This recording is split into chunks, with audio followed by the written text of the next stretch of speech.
ने बड़े कमाल की बात कही है कि जिंदगी में अगर कोई रोकने टोकने वाला है तो उसका शुक्र मानिए, क्योंकि जिन बागों में माली नहीं होते वो बाग बड़ी जल्दी उजड़ जाते हैं।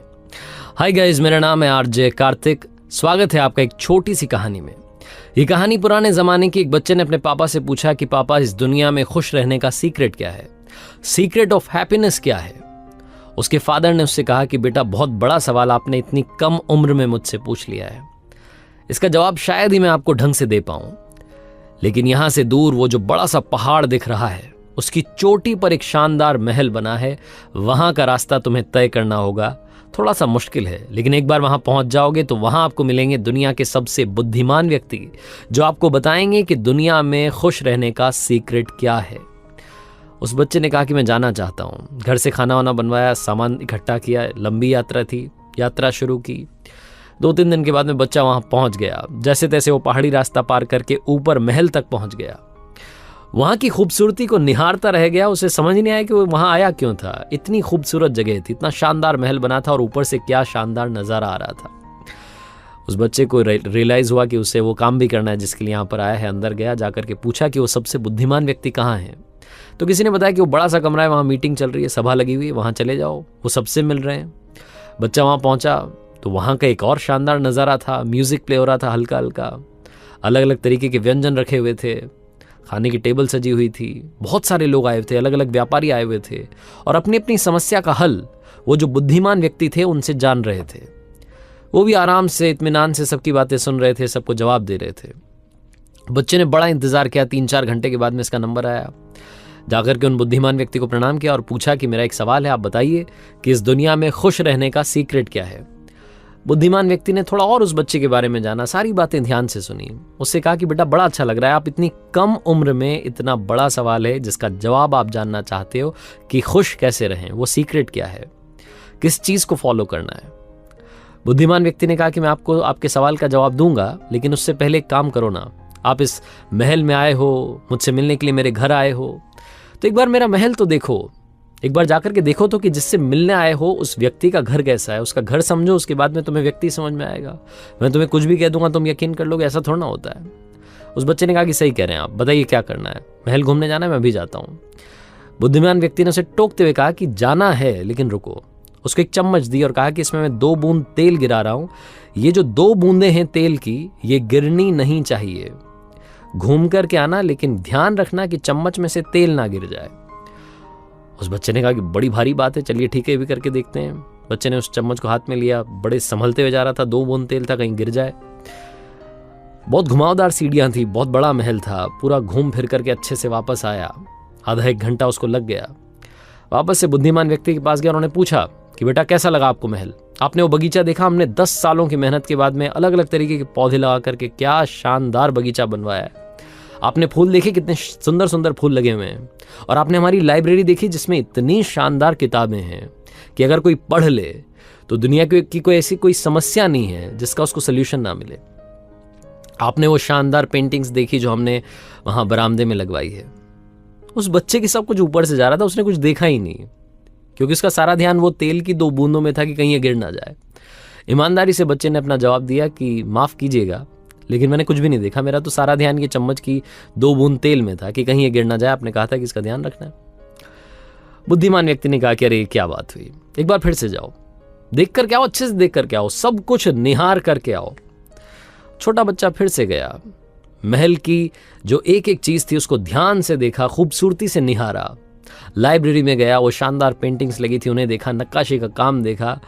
बड़ा कमाल का सुंदर महल बना था। इत्मीनान से बगीचा घूम करके वापस आया और आकर के कहा कि क्या महल बनवाया है, मतलब आप तो ऐसे ही खुश हो जाते होंगे, आपके पास तो सब कुछ है।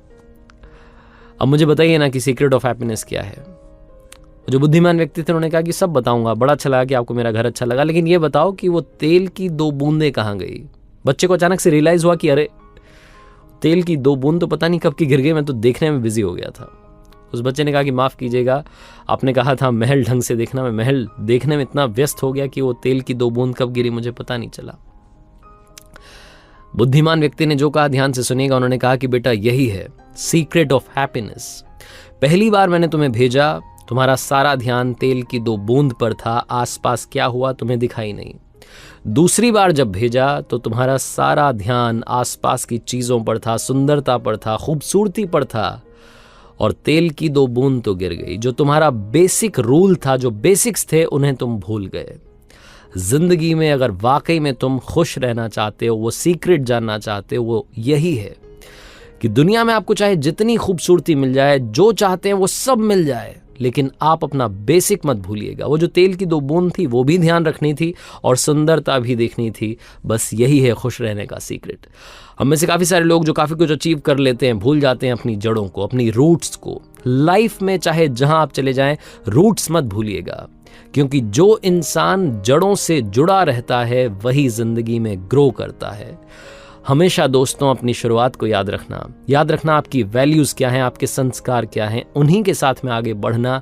आप लाइफ में कभी दुखी नहीं रहोगे, आपको सब कुछ मिलेगा, ये मेरी दुआ है। आरजे कार्तिक बस इस कहानी से यही समझाना चाहता था कि हमेशा अपनी शुरुआत को याद रखें वो लम्हे जो आपकी ज़िंदगी में सबसे खूबसूरत हैं। किसी ने बड़े कमाल की बात कही है कि खुद को खुश रखने के तरीके ढूंढें, क्योंकि तकलीफें तो आपको ढूंढ ही रही हैं। हाय गाइस, मैं हूं आरजे कार्तिक। एक छोटी सी कहानी। ये कहानी एक लेडी की जिनकी उम्र 70 साल रही होगी। उनको लगातार नोटिस आ रहे थे फ्लैट खाली करने के। उनके पति की डेथ हो चुकी थी, उनके बच्चे भी नहीं थे। उन्होंने काफ़ी रिश्तेदारों को कॉल किया और बार बार डिमांड की कि मेरी मदद कीजिए, मेरा साथ दीजिए, लेकिन रिश्तेदारों ने उम्र के इस पड़ाव में उनसे मुंह मोड़ लिया। कोई भी उनसे बात करने के लिए तैयार नहीं था, बहाने बना रहे थे। फाइनली वो दिन आ गया जब उस बिल्डिंग का जो ओनर था, उस बिल्डिंग के ओनर ने सिक्योरिटी गार्ड्स को भेजा और इन अम्मा से आकर के कहा कि अब आपको खाली करना पड़ेगा, आज आखिरी तारीख है। 3-4 सिक्योरिटी गार्ड्स खड़े थे, इन्हें समझ नहीं आ रहा था कि क्या करें। उन सिक्योरिटी गार्ड्स के सामने हाथ जोड़ करके बैठी थी और बार बार कह रही थी कि अगर मुझे 2 दिन का मौका मिल जाए तो मैं अपने रहने के लिए इंतज़ाम कर लूँ, लेकिन वो गार्ड सुनने को तैयार नहीं थे।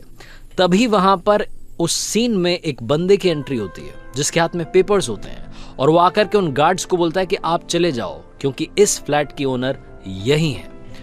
उन अम्मा को समझ नहीं आता है, गार्ड्स को समझ नहीं आता है। वो पूछते हैं कि चक्कर क्या है, तो वो बंदा बताता है कि इस फ्लैट को मैंने खरीदा है और आज मैंने ये फ्लैट इनके नाम कर दिया है, ये यहीं रहने वाली हैं, इनको फ्लैट खाली करने की ज़रूरत नहीं है। गार्ड्स वहाँ से चले जाते हैं। उसके बाद में अम्मा उनसे पूछती हैं, उस बंदे से पूछती हैं कि आप अचानक से मेरी ज़िंदगी में ऊपर वाला बन के, भगवान बन के कहाँ से आ गए। वो बंदा बताता है कि आपको याद है अम्मा, आज से 30 साल पहले आप और आपके हस्बैंड एक गली से जा रहे थे, वहाँ पर मैं कोने में पड़ा हुआ था, मेरी फैमिली में कोई नहीं बचा था, मेरे घर वाले मुझे छोड़ करके इस दुनिया से चले गए थे, मेरा कोई नहीं था साथ देने के लिए, मैं वहाँ पर भीख मांग रहा था और आप लोगों से मैंने रिक्वेस्ट की थी कि अगर आपके पास में कोई कैश हो, आप मेरी मदद कर सकें तो मदद करें। आपके पति ने आपसे बोला था कि पैसे मत देना, ये ड्रग्स ले लेगा, ये शराब पी लेगा, नशा करेगा, पैसा बर्बाद कर देगा, इसका साथ मत दो। आपके पति जैसे बाकी लोग इग्नोर करके जाते हैं वैसे आगे चले गए थे, लेकिन आप वहीं खड़ी रहीं। आपने अपने पर्स में से निकाल करके मुझे आपके पास जितना कैश था वो दिया और साथ में मुझे ये लॉकेट दिया और बोला कि ये लकी चार्म है, अपने साथ रखना। मैं किस शब्द में आपका थैंक यू करता, मुझे समझ नहीं आ रहा था, मैंने बस आपका नाम जाना। आप वहाँ से चली गई। इन 30 सालों में उस पैसे की मदद से मैंने पढ़ाई की, अपनी ज़िंदगी को संवारा और आज रियल एस्टेट के सेक्टर में बहुत बड़ा बिजनेसमैन हूँ। एक दिन मेरे लैपटॉप पर एक लिस्ट खुली हुई थी जिसमें उन लोगों के नाम थे जिनके फ्लैट्स खाली करवाए जा रहे थे। अचानक से मुझे आपका नाम वहाँ दिखा और मेरी आंखें वहीं की वहीं रुक गई। मैंने पता किया, एड्रेस पता किया, फटाफट से यहाँ पहुँचा, वो फ्लैट अपने नाम किया और आज इस फ्लैट को आपके नाम वापस कर रहा हूँ। 30 साल पहले आपने जो मेरी मदद की थी, मेरी लाइफ संवारी थी। मैं चाहता हूँ कि आपकी लाइफ इस मोड़ पर कोई और बर्बाद ना करे। इस लाइफ को संवारने का काम मैं करना चाहता हूँ। और अम्मा, मैं आपको अपना लॉकेट वापस करना चाहता हूँ, क्योंकि ये अब आपका लकी चार्म रहे, ये मैं चाहता हूँ। उन अम्मा की आंखों में आंसू आ गए। छोटी सी कहानी लाइफ में बहुत बड़ी बात सिखाती है। अगर आपने दुआएं कमाई हैं तो आपका साथ ऊपर वाला जरूर देगा, नीचे वाले आपका कुछ बिगाड़ नहीं पाएंगे। पैसा तो हर इंसान कमाता है, दुआ कमाना सबसे मुश्किल काम है। अच्छे काम कीजिए, लोगों की मदद कीजिए, दुआएं कमाइए, आशीर्वाद के साथ और अपने हौसले के साथ कर दिखाओ कुछ ऐसा कि दुनिया करना चाहे आपके जैसा। किसी ने बड़े कमाल की बात कही है कि तट पर बैठे बैठे तेरे हाथ कहाँ कुछ आएगा, रत्न मिलेंगे तुझको जब सागर की तह में जाएगा।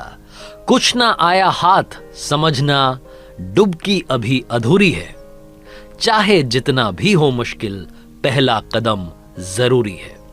हाय गाइस, मेरा नाम है आरजे कार्तिक। हिंदुस्तान में लॉकडाउन जब हुआ तब कई सारे छोटे छोटे किस्से हुए। लॉकडाउन की वजह से बहुत सारे लोगों का बिजनेस ठप था। ये कहानी एक ऐसे कैब ड्राइवर की जिसकी लाइफ में सब कुछ खत्म होने को आया था। उसकी कैब बंद हो गई थी, वो घर पर बैठा हुआ था, गांव में था और समझ नहीं पा रहा था कि जिस इकलौते साधन से उसके घर में पैसा आ रहा था वो भी रुका हुआ है। उसके पास में जो पैसे थे, बचत थी, वो धीरे धीरे खत्म हो रही थी। गरीबी के दिन बढ़ते चले जा रहे थे। उसको राशन की जरूरत थी, लेकिन कोई भी उसकी मदद नहीं कर रहा था। वो पता नहीं कितने लोगों को कॉल कर चुका था, लेकिन सामने से ना में जवाब आता था।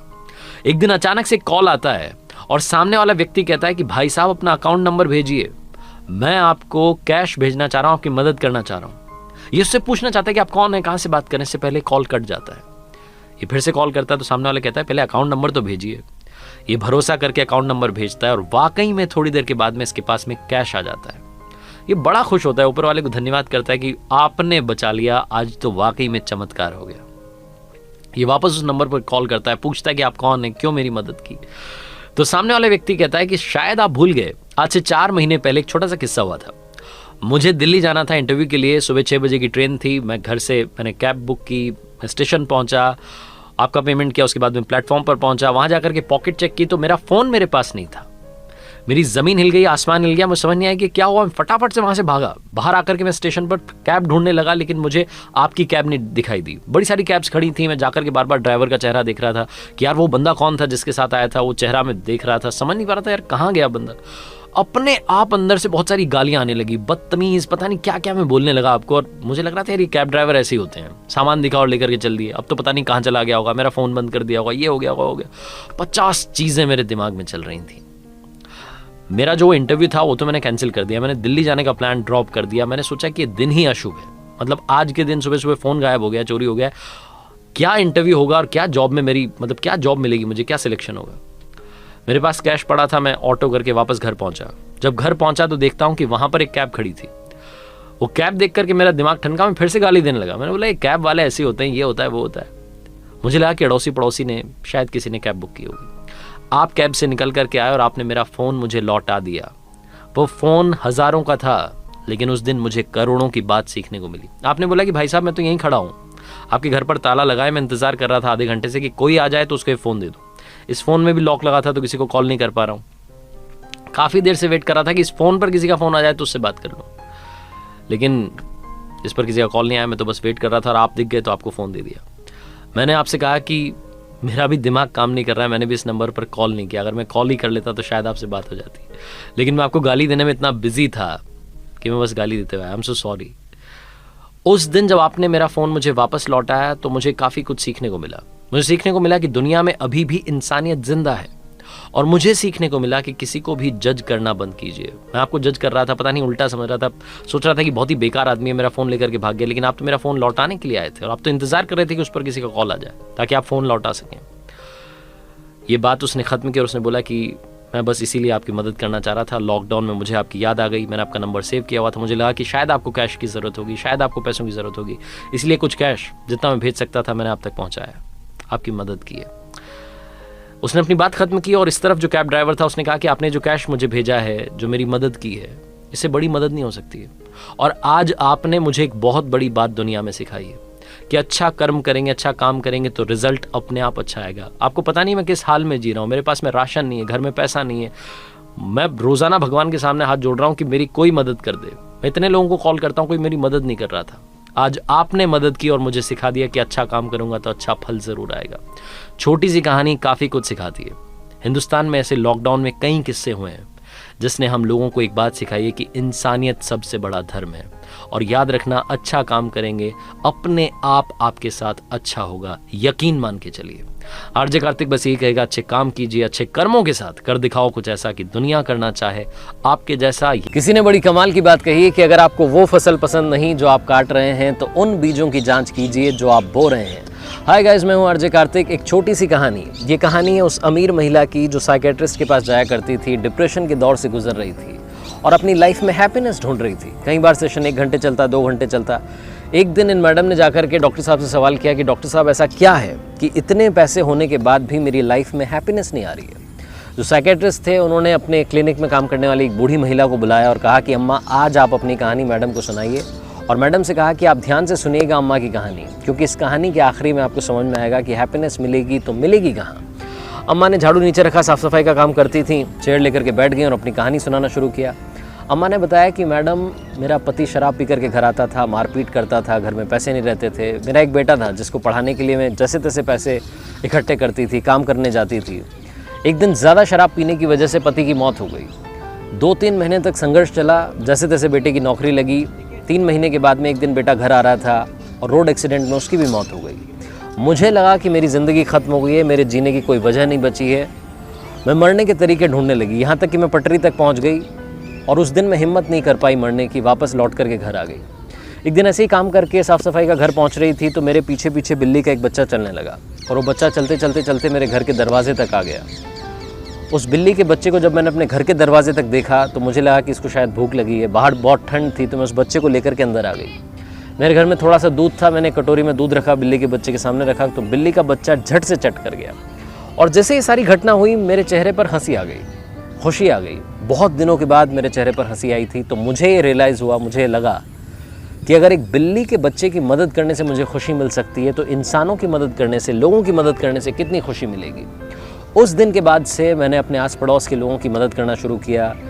एक भाई साहब बीमार थे, उनके लिए बिस्किट्स बना करके लेकर के गई। एक भाई साहब अस्पताल में भर्ती थे, उनके लिए खाना बना करके लेकर के गई। कुल मिला करके मैंने जितने लोगों की मदद हो सकती थी उतने लोगों की मदद करना शुरू किया। मुझे एक बात समझ में आई कि ज़िंदगी में खुशी ढूंढने से नहीं बल्कि दूसरों को खुशी देने से मिलेगी। ये कहानी जैसे ही अम्मा सुना रही थी, ख़त्म कर रही थी, उनकी आंखों में आंसू आ गए। मैडम को समझ में आ गया कि दुनिया में सिर्फ पैसा हैप्पीनेस नहीं दे सकता। जब तक आप हैप्पीनेस शेयर नहीं करेंगे आपकी लाइफ में डबल हैप्पीनेस नहीं आएगी। अगर आप टीचर हैं तो मुस्कुराते हुए क्लासरूम में जाइए। अगर आप हाउसवाइफ हैं तो मुस्कुराते हुए खाना बनाइए, खाना खाने वाले को स्वाद आएगा, खाना बड़ा अच्छा बनेगा। अगर आप बिजनेसमैन हैं तो अपने कर्मचारियों से, अपने एम्प्लॉयज़ से खुश होकर के बात कीजिए, हंस कर के बात कीजिए। बांटनी है तो मुस्कान बांटिए। ज़िंदगी में खुशी का यही एक सीक्रेट है। आरजे कार्तिक आपसे ये कहता है, कर दिखाओ कुछ ऐसा कि दुनिया करना चाहे आपके जैसा। किसी ने बड़े कमाल की बात कही है कि प्यार में ही ताकत है दुनिया को झुकाने की, वरना क्या जरूरत थी श्री राम जी को शबरी के झूठे बेर खाने की। हाय गाइस, मेरा नाम है आरजे कार्तिक। एक छोटी सी कहानी रामायण की। ये कहानी उस वक्त की है जब प्रभु श्री राम ने अपना लंका विजय अभियान शुरू किया था। वो लंका पर विजय पाने के लिए उस अभियान को छेड़ चुके थे जिसमें विशाल वानर सेना थी। उनके छोटे भाई लक्ष्मण उनके साथ थे और पूरी उम्मीद थी विजय प्राप्त करने की। लेकिन सबसे बड़ी समस्या थी उस विशाल समुद्र को पार करने की, लंका तक पहुंचने की। ऊंची ऊंची लहरें उठ करके आ रही थी। इतनी विशाल सेना ना तो तैर करके उसे पार कर सकती थी, ना उड़ करके जा सकती थी। प्रभु श्री राम ने बहुत बार विनती की, प्रार्थना की कि समुद्र देव शांत हो जाइए, लेकिन उधर से कोई उत्तर नहीं मिल रहा था।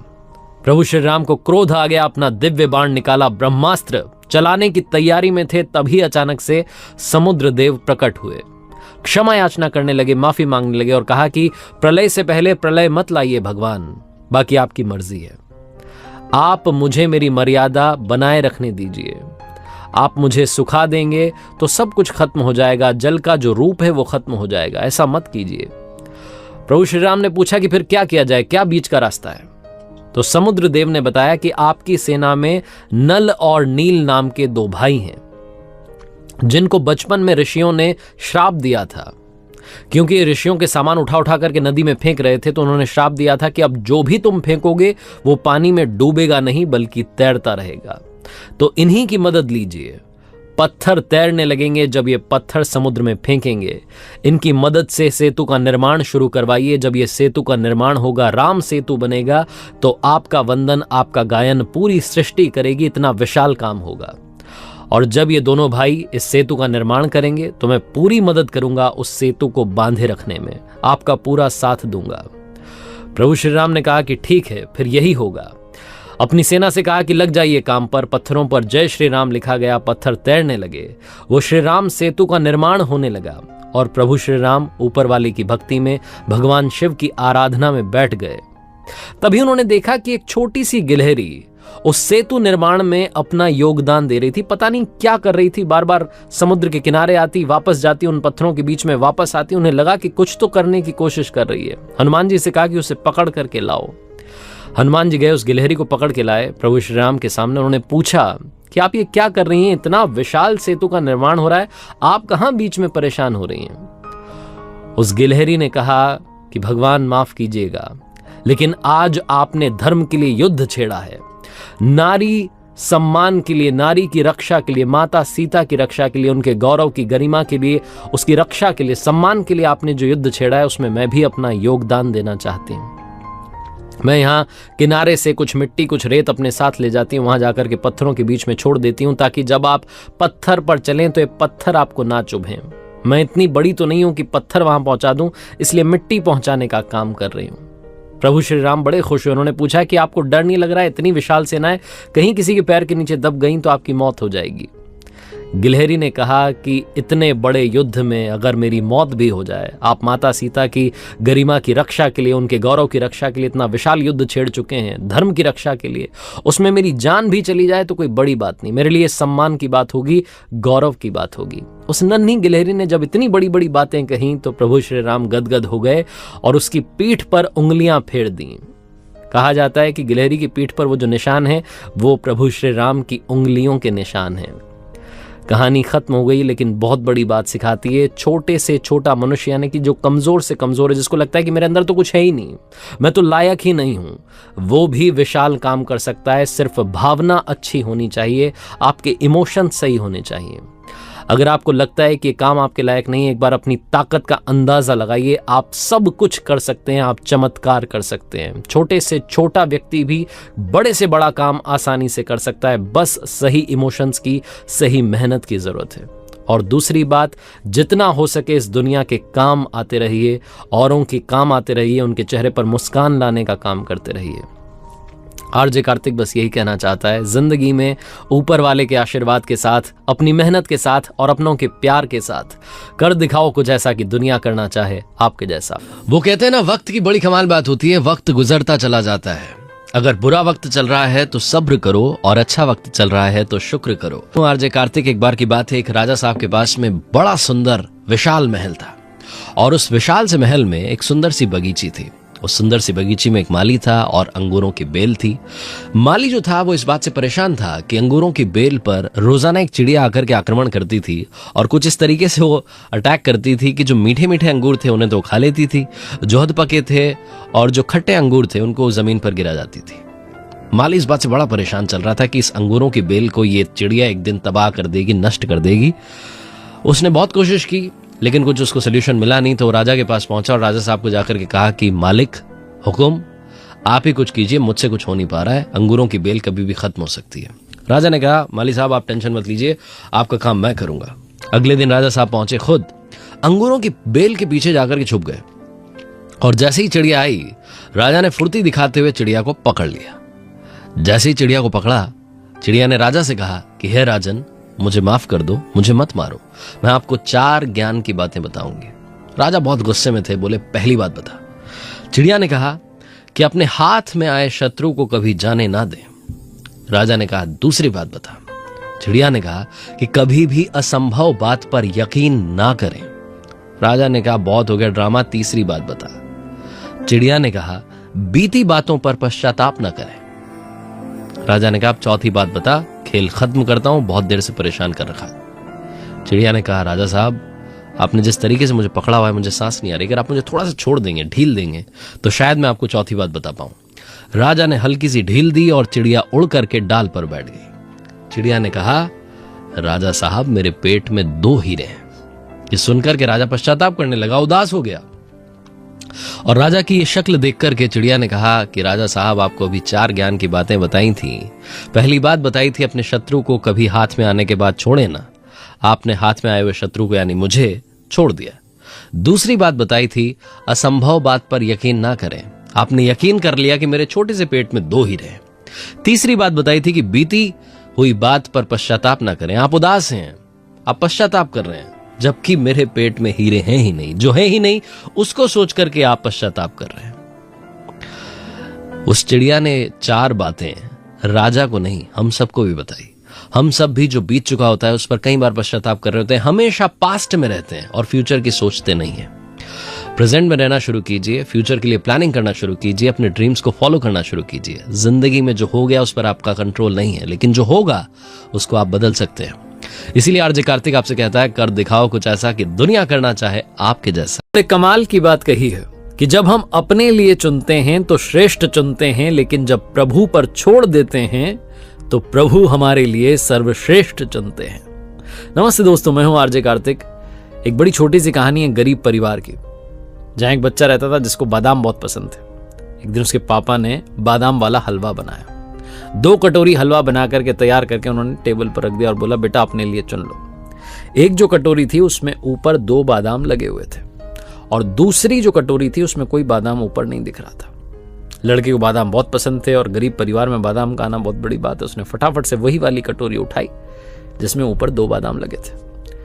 उसने हलवा खाना शुरू किया। पिताजी ने दूसरी कटोरी ले ली, उन्होंने हलवा खाना शुरू किया। कमाल की बात यह थी कि उस लड़के की कटोरी में तो सिर्फ 2 ही बादाम आए जो ऊपर लगे थे, लेकिन पिताजी की कटोरी में अंदर 4 बादाम छुपे हुए थे। लड़के ने जैसे ही देखा कि पापा की कटोरी में 4 बादाम आए, उसका दिमाग खराब हो गया, मूड ऑफ हो गया। उसने कहा, पापा की कटोरी में ज्यादा बादाम आ गए और मैंने 2 वाली क्यों चुनी, मुझे वो वाली चुननी चाहिए थी। अपने दिमाग में बहुत सारा चलने लगा। पिताजी समझ गए तो उन्होंने कहा, मेरे बच्चे ध्यान से सुनो और समझो, जीवन में जब तक स्वार्थ की आदत को अपने साथ रखोगे तुम कभी जीत नहीं पाओगे, जीत करके भी हार जाओगे। और साथ में जो दिखाई दे रहा है वो हमेशा सच हो, ये संभव नहीं है। कमाल की बात ये रही कि दूसरे दिन भी पिताजी ने 2 कटोरी हलवा तैयार किया और एक जो कटोरी थी उसमें वही हमेशा की तरह बादाम नहीं था और दूसरी में 2 बादाम ऊपर लगे हुए थे। लड़के को पिछले दिन का एक्सपीरियंस याद था, उसको सबक मालूम था, तो उसने अब की बार वो वाली कटोरी चुनी जिसमें ऊपर बादाम नहीं लगा हुआ था, कोई सजा के नहीं लगाया था। वो वाली नहीं चुनी जिसमें ऊपर 2 बादाम लगे थे। तो बिना बादाम वाली जो ऊपर से नहीं दिख रहे थे उसको उठा लिया। उसको लगा शायद अंदर मिलेंगे और पिताजी से कहा, पापा आप ये वाली खाओ। कमाल की बात ये रही कि जब उसने खाना शुरू किया तो उस कटोरी में अंदर कोई बादाम था ही नहीं। उसके पिताजी को तो 2 बादाम मिल गए लेकिन उसे एक भी नहीं मिला। उसका दिमाग फिर से खराब हुआ, उसे खुद पर गुस्सा आने लगा कि ये क्या हुआ। तो पिताजी ने समझाया कि मेरे बच्चे, जीवन में जिंदगी हर दिन नया सिखाती है। पिछली बातों का एक्सपीरियंस, अनुभव याद रखना अच्छी बात है, लेकिन उसको ही पकड़ कर बैठ जाना सही बात नहीं है। जिंदगी हर दिन हर पल नई चाल चलती है, उस चाल को समझो, सीखो और आगे बढ़ो। लड़के को समझ में आई बात। तीसरे दिन फिर से पिताजी ने यही प्रयोग किया। उन्होंने 2 कटोरी हलवा तैयार किया। एक कटोरी में ऊपर 2 बादाम सजे हुए थे, दूसरे में कोई बादाम नहीं था। टेबल पर रख दिया और बच्चे से कहा कि बच्चे चुन लो, आपको बेटा कौन सा वाला चुनना है। बेटा क्योंकि 3 दिन से इस प्रयोग में साथ था तो अब की बार उसने फाइनली दिल से कहा कि पापा आप परिवार में बड़े हैं, परिवार में सबका ख्याल रखते हैं, सबसे ज्यादा सहयोग करते हैं, मुखिया हैं परिवार के। आज आप चुनिए आपको कौन सा चुनना है, आप जो छोड़ देंगे कटोरियों में ले लूंगा। पिताजी ने वो कटोरी उठाई जिसमें ऊपर 2 बादाम लगे थे और वो छोड़ दी जिसमें कोई बादाम नहीं था। लड़के ने वही कटोरी उठा ली जो उसके लिए बची थी, जिसमें कोई बादाम नहीं लगा था। जैसे उसने खाना शुरू किया तो अंदर 8 बादाम निकले।